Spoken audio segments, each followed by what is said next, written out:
Tapi kalau imam nasiya ruknan min arkanis salah, yang rukun yang wajib mana imam ko lupa, maka makmum tak boleh mengikuti imam. Contohnya Ustaz, aduh contohnya. Bu, Pak, Ibu jawab le tahu biaro di agam. Le tahu biaro, itu namanya panampuang Bapak Ibu. Di agam Bukit Tinggi. Selesai mau kajian maghrib sampai isya di situ bulanan. Kemudian selesai kajian isya mau tajuk pengurus. Kecil pengurus kamu nak Ustaz, kapatang kau kacau kami solat Ustaz. Bako mau itu pada tua.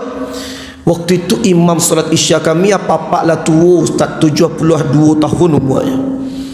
Imam tetap awak pak, belum pulang kampung kalahan panjang Ustaz. Akhirnya imamnya lah tua tu identik je lupa Bapak Ibu. Akhirnya kan salat isya 4 rakaat.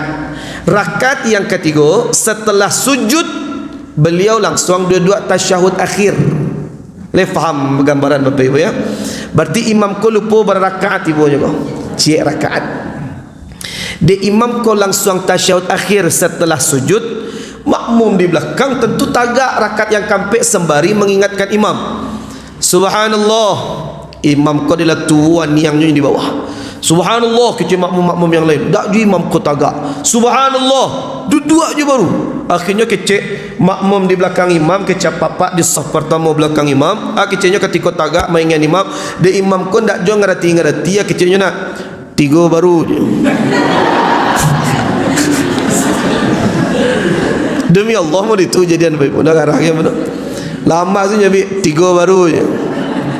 Takwirnya imam ko nak lo ngerti. Iyo dia lupa je. Kacau saudara. Itu kejadian baik. Video selengkapnya bisa ditonton di channel YouTube Pita Ruah Buya.